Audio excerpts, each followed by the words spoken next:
So good morning, ladies and gentlemen. Today we're going to be studying the Russian Revolution, or really more the causes for the Russian Revolution.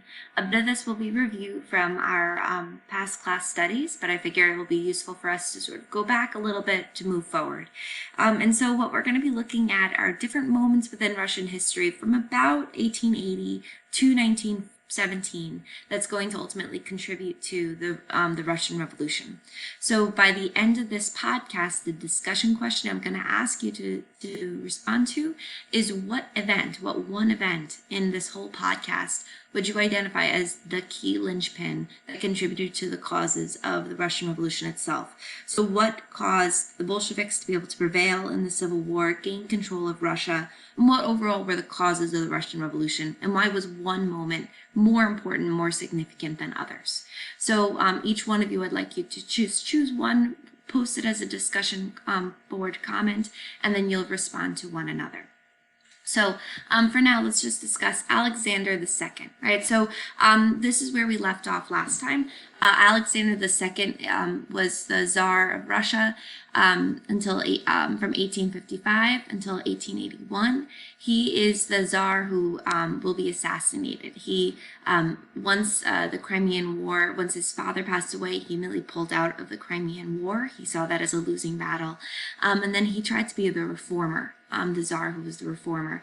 And one of his big changes was the emancipation of the Russian serfs. If you recall from the documentary Russia, Land of the Tsars, although he did do many reforms, the intelligentsia did not feel like he did enough. And so he is going to be targeted by them, and there's an advocacy for violence against Alexander II in order to respond to those issues. When he gets assassinated, this is really where we're going to spend our time now. His son Alexander III is going to come into power. Now, Alexander III is going to usher in a much more repressive rule. Revolutionaries and terrorists are going to be targeted and drawn into exile. There are going to be a major Russification program, and he was a Slavophile. So if you recall from our discussion of the causes of World War I, there was this growing group within Russia and within the Balkan Peninsula of the Slavic identity across those areas, and that it's different and unique from the rest of Western Europe. And so it's a little contradictory, though, because some of my examples you'll see in one second, but to emphasize this, that we are Slavic, and to be Slavic is something unique and special to Russia and to its other Slavic nations, and therefore we should preserve our Russian culture and our Russian heritage. In doing so, to be Russian also meant, though, to be of Eastern Orthodox descent. So no other religions were really tolerated. There was no real free speech or free press. There was this time period where we have a lot of persecution, and we have a lot of attacks against others within Russia who don't fit within the identities that are really there. The Russification process was both a religious as well as a political movement. And if you can recall, the Tsar being the head of the Eastern Orthodox Church, he gets to appoint the patriarch. The church and state are very tightly entwined within Russia at this time. One area I want to spend a few minutes about is the pogroms that were occurring under this Russification policy. So pogroms are specific moments in history where the Jewish populations, and namely in Russia, are going to be targeted and persecuted. Their whole villages will be wiped out. So it's like a form of genocide on village by village case, where they're targeting these immediate villages and clearing them out of any people who are Jewish and forcing them to move or migrate. So this is a moment where you see a lot of Jews fleeing Russia and trying to go to other countries, including the United States. But it's also a time where you see a lot of Jewish people living within the whole empire of Russia being forced to move to one specific area known as the Pale. And so the Pale, if you can see today, is modern day where you'd have Poland and Ukraine. And this is significant. This forced migration is happening between 1880 and 1900. It's going to lead to a very strong Jewish population in one concentrated area of the Russian Empire, which once we look at World War II and the Holocaust, this is the area that's going to be really persecuted during the Holocaust, and the sheer number of people that are living there who are Jewish. This is part of that history as to why. Now, Russification in general is going to be targeting a few different areas, right? So not just people who are Jewish, but as you can see here, a Catholic church was banned and getting destroyed. Also, in terms of language, no other native languages except for Russian could be part of this, within the Russian Empire, could be spoken. So here's a Lithuanian publication where on the left you can see the Latin alphabet, which would have been banned, right? It would have been illegal to use the Russian alphabet. So instead, you have the legal pamphlet on the right side, published in Cyrillic. Now, I was mentioning that the Russification process is sort of an interesting time because at the same time that we see this Russification and embracing of Slavic culture and Slavic heritage, what Russia is also becoming famous for is some great literati and great famous European works. This is the time of people like Tolstoy, Turgenev, and Tchaikovsky.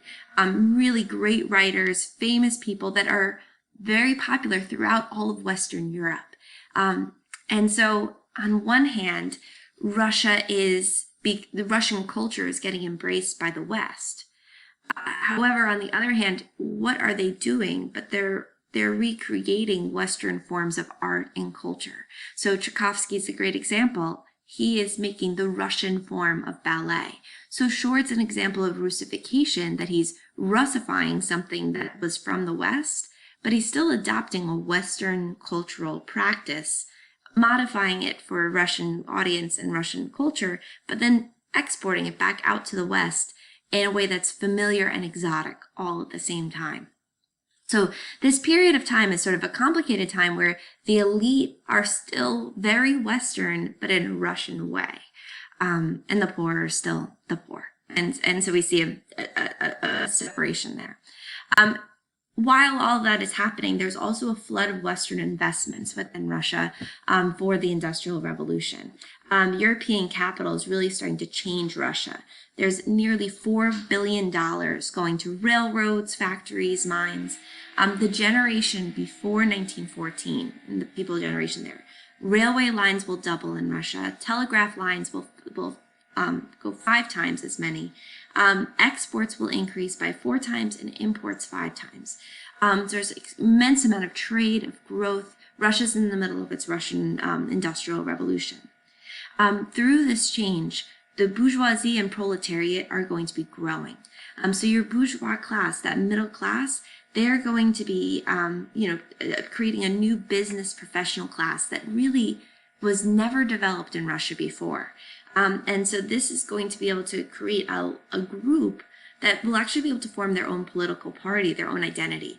And so they will be known as the Liberal Constitutional Democrats. They're looking for a constitution, a parliament.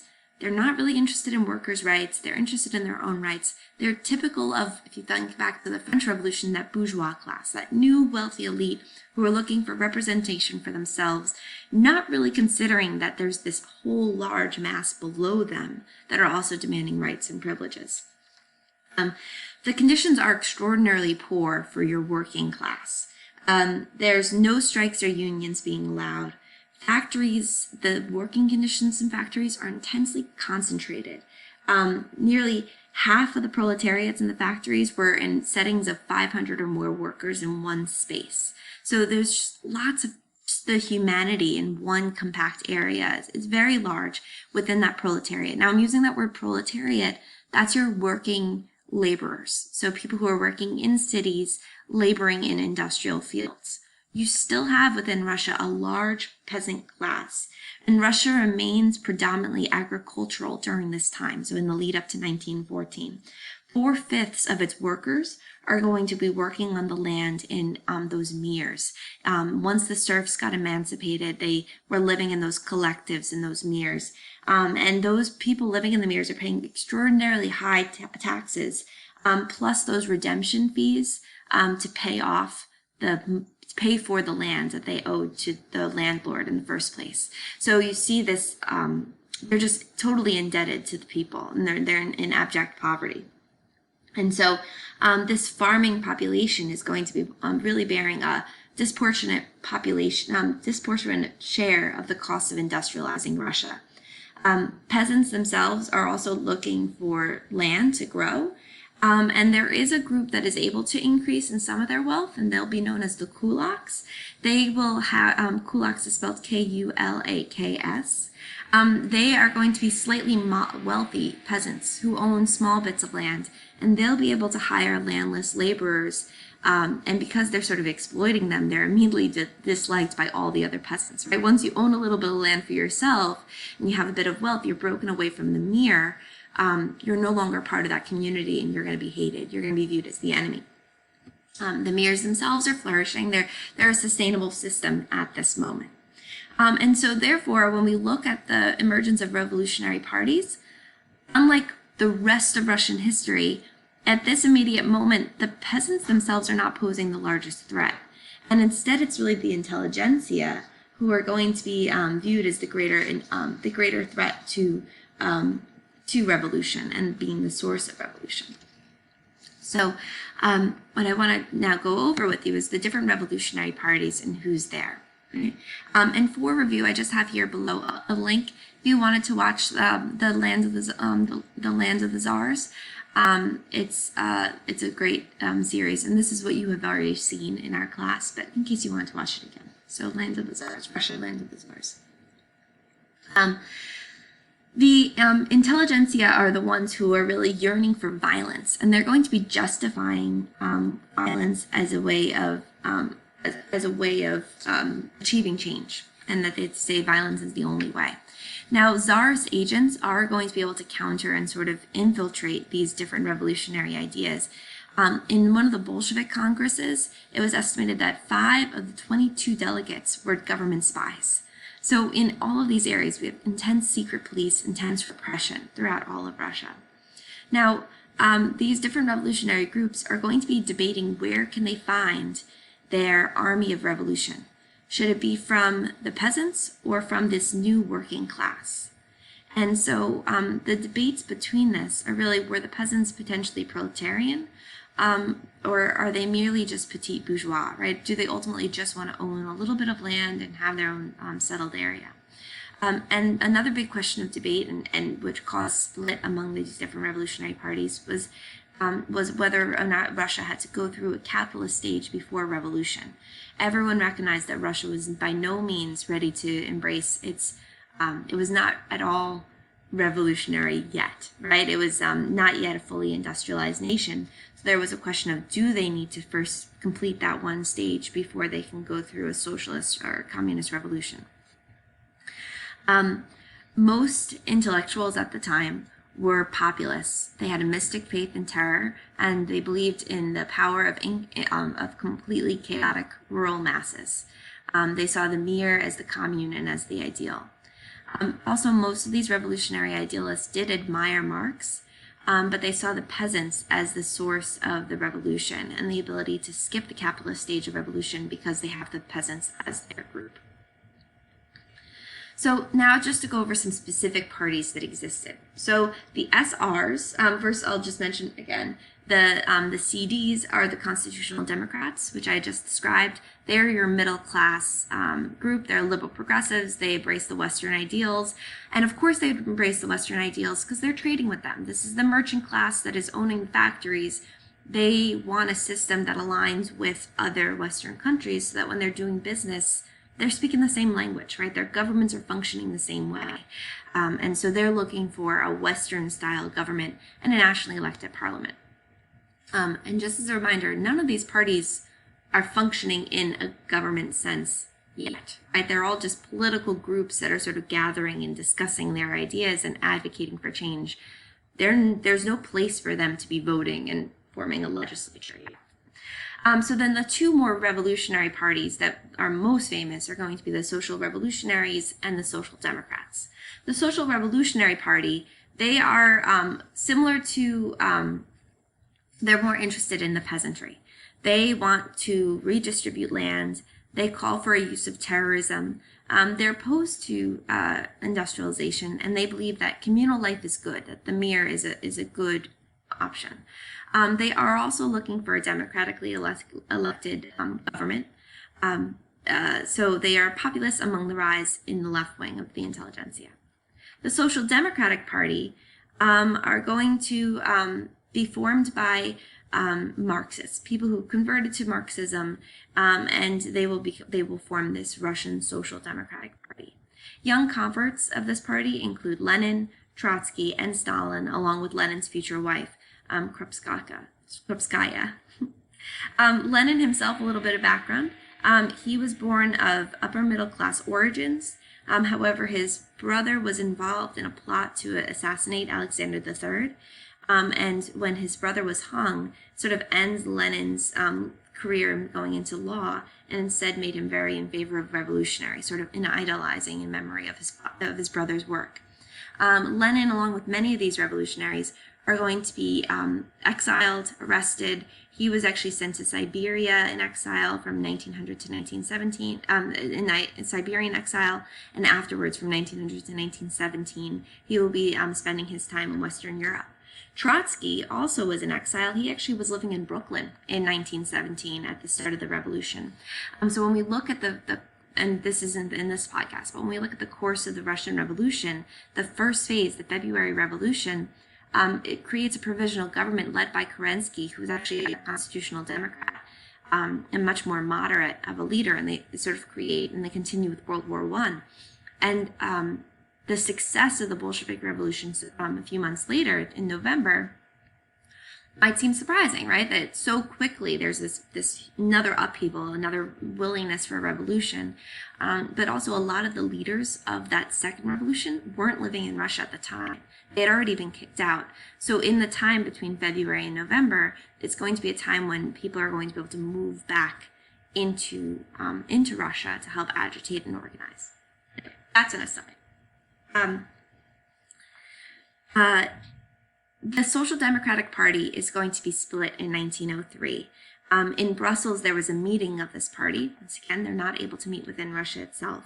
And Lenin is going to be forming the Bolshevik Party, or the Majority, as a separate party in 1912. What he wants is to have a small revolutionary elite, strongly centralized, with a power to lead and a party line set by a central committee. So what Lenin's saying is we don't need to wait for Russia to reach its industrial phase, its capitalist phase. We can revolt now. Let us just start, right? We can revolt at once. We'll have the vanguard lead the way and be our leaders there. And this is a clear break from Marxism's ideas, right? Marxist ideas. Where it needed to come from the people and sort of be a democratic party, and that Marxism, in the view of Karl Marx, was sort of the final iteration of democracy, and that every single person would rise up together in one. And instead, it's Lenin who's really saying, no, we don't need to wait there. We need to revolt at once, and he's going to be making a few changes to the views of Marxism. Karl Marx also viewed that imperialism grew from monopoly capitalism, that the export of surplus capital inevitably led to competition and wars, which would bring the colonial struggle for independence and provide new revolutionary opportunities to the proletariat. And he's going to be sort of against trade unions, sort of saying that unions sort of blindside the people, and they sort of give them immediate rewards. It's opportunistic rather than seeking the final results. So almost by joining a union, you become lazy. So he would rather see a mass upheaval of the working class. So he's going to be sort of blending Marxism with Russian experience and necessity. The Mensheviks, on the other hand, they desired a longer, open party, no longer this elite group that's going to be leading the vanguard and using the workers as the rebellion source, but instead wanting a democratic decision-making process. And the Mensheviks also favored working collaboratively with the liberals, that the liberal group should be able to cooperate. So just as an overview, right, the Tsarist Empire itself is opposed by many different groups, right? There's a group, the liberal parties, were opposing the Tsarist Empire by the bourgeoisie, who want to have more of a say within the government. And then you have these revolutionary parties, including the Social Revolutionary Party, who viewed that the rebellion should source within the peasant group. And then you have the Social Democratic Party, who were the Marxists and said the revolution should happen within the workers. Now, all of this is going to really, the weaknesses of the Tsar and his regime are going to come to a head with the Russo-Japanese War. In February 1904, there was an attack at Port Arthur. In February 1904, the Japanese attacked Russian troops at Port Arthur. And the fleet is going to be losing to the Japanese at these different battles. The Treaty of Portsmouth was an utter defeat for the Russian people. It recognizes the Japanese have a protectorate over Korea. It ceded Port Arthur and the southern half of the Sakhalin Islands. Fishing rights in North Pacific were also given to Japan, and the Russians promised to evacuate Manchuria. This was a complete defeat of the Russians, no matter what this propagandist poster is showing. And this is what I want to talk about. The Russians believed that they were going to defeat the Japanese. This was an age of imperialism, of social Darwinism. It's a belief that Western Europeans were superior to the superior race. And yet here the Russians were going to be defeated terribly. They had to ship. It took months for their fleet to sail all the way to the Sea of Japan just to be completely obliterated. This is going to then lead to mounting discontent among the different parties, and it's going to lead to the organization, the march, the protests by the working people in 1905, which ultimately leads to the 1905 revolution. So Bloody Sunday, which occurred in 1905, was an organization by Father Guépon, who had organized St. Petersburg workers to sort of prevent a true revolution, but call for some reforms. And it was a petition calling upon the Tsar to make some reforms for the working class people. And there were 200,000 people who marched to the Winter Palace. But the Tsar himself was not present, and the army violently dispersed the troops, and that's what gave the nickname Bloody Sunday, where many people were killed or hurt during that protest. As a result of Bloody Sunday, 1905 marks a wave of political strikes. A lot of these strikes are actually led by the Menshevik Party. These different Soviets of workers are going to be formed in Moscow and St. Petersburg. A Soviet of workers is these small, almost like a union. It's factory-based, but each of these unions is also the government of that area. So if you can imagine, it becomes like the local government of the various jurisdictions within even one city. You'll have maybe 5 or 6 different Soviets in a larger city like St. Petersburg, and each one is rooted based on which large factory is in that immediate area. And so these Soviets are going to be forming. Within the countryside, too, we also see peasants breaking out into violence, and they're also going to be joining by other revolutionary powers, making demands for more democratic representation. The Tsar responds very slowly to all of these these instances. By this point, the Tsar is Tsar Nicholas II, the final Tsar of Russia.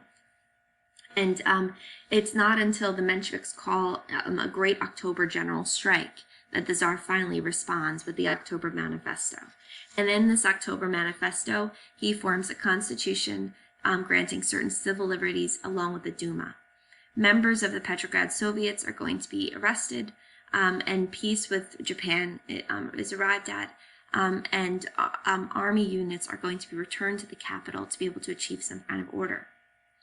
So by the end of 1905, Russia is now a constitutional monarchy. The Duma has no power over any kind of foreign policy, over the budget, or any kind of government personnel. The right of all of this, so we've been really looking and talking a lot about the left, with the Mensheviks, the Bolsheviks, and these revolutionary parties. The right, the more conservatives, are actually going to organize something called the Black Hundreds. And what this group does is terrorizes the peasants, urging a boycott of the Duma. The left, in response, refuses to recognize the Duma, and so the first Duma was elected in 1906 by indirect and unequal voting by both the Social Democrats and Social Republicans boycotting. The Constitutional Democrats won, therefore, a majority, and that group urged different types of reforms and were immediately dismissed. A second Duma was formed in 1907. This time it had quite a few socialist members, And it failed after the arrest of 50 of the members, after 50 members of the Duma were arrested. The third lasted from 1907 to 1912, so that was a pretty decent span, and then a fourth from 1912 to 1916.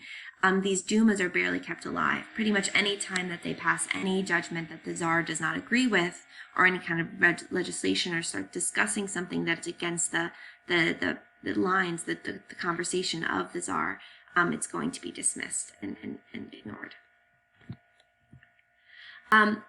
Amidst all of this, there is a man, Stolypin, who tries to make reforms to prevent revolution. His aim is to try and build up the kulak class. If you can recall, the kulak class itself was not quite popular with many groups, but what his goal was to say is if we have a strong landed middle class that's not radical, it would actually be able to sort of prevent some of these revolutionary ideas. So he abolished the mere payments, those payments that they had to pay, those really high taxes, sort of ease the burden onto the peasant class to help them potentially be able to afford land for themselves, to be able to save money. Now, he himself is going to be widely unpopular among many different political groups, and as a result, he will be assassinated. So all of this is leading us to the critical point of World War I. Now, the Tsar Nicholas II is in power. We see this ineffective Duma in place. Reforms are attempted, but they're not working out. And I'm going to pause here for today. I don't want any of these podcasts to get too long. And so where we're going to pick up next time is we're going to be discussing the role of World War I and the actual key steps of the revolution. So for now, I would like you to, based on this work, based on Palmer, to identify what do you think is the one most critical event, or what's the most critical facet that you say contributes to a revolutionary atmosphere during the time of 1917 for the Russian Revolution.